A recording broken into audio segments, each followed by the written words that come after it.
Hello, hello, j'espère que vous allez tous très bien et pour l'habitude du jour, on va parler de la lecture.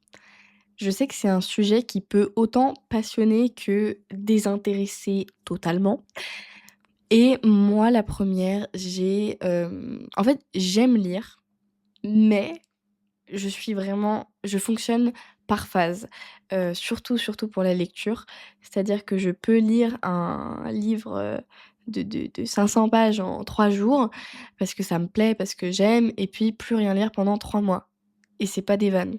Je pèse mes mots, donc vraiment je fonctionne par phase. Si ça me plaît, je vais dévorer le livre et je vais faire que ça pendant 3 jours et puis après, je vais plus rien faire pendant des mois. Enfin, je vais plus rien lire pendant des mois. Et c'est un petit peu pour moi un problème parce que lire régulièrement, c'est super. C'est super pour, juste le fait de lire et donc d'habituer votre cerveau à lire, mais aussi pour tout le côté imaginaire. Parce que quand vous lisez un livre, il y a aucune image, aucun son, il y a que les mots que vous lisez pour vous décrire l'histoire, l'endroit, enfin bref, j'en sais rien en fonction de ce que vous lisez et donc c'est votre cerveau qui va, imaginer le décor, qui va imaginer l'endroit, qui va imaginer les personnages et cetera et ça, c'est un vrai travail de créativité et d'imagination pour votre cerveau et dès lors que, on va regarder une vidéo, qu'on va regarder un film, il y a plus du tout ce travail parce que on a à la fois, le visuel, à la fois l'audio, à la fois en fait, on fait rien. On est juste inactif et on regarde juste, alors que quand on lit, on est déjà bien plus actif.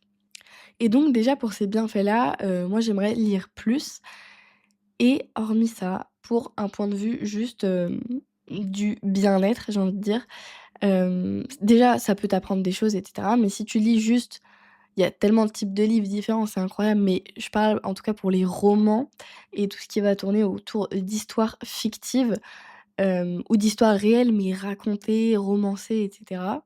Des romans quoi.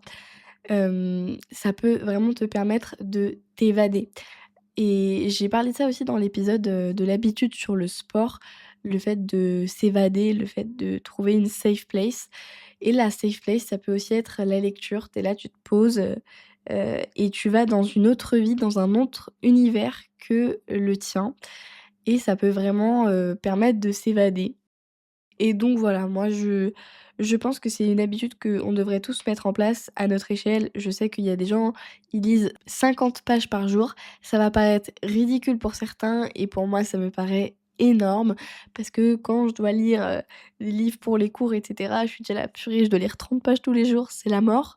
Chacun à son niveau, je pense que c'est bien que tous les jours ou presque tous les jours, même si on se force un petit peu, mais à lire, que ce soit pour y prendre goût ou bah, juste parce que, on sait que c'est plutôt bien.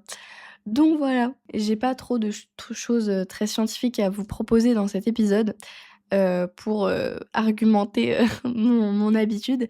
Mais si ça vous parle, écoutez, moi je vous propose qu'on fasse ça ensemble et qu'on, instaure cette habitude de lire un petit peu. Même si c'est 5 10 pages, c'est déjà ça tous les jours, c'est déjà ça, c'est déjà plus que, lire, 30 pages, dans le mois. Donc voilà pour l'habitude du jour. Allez, bisous bisous.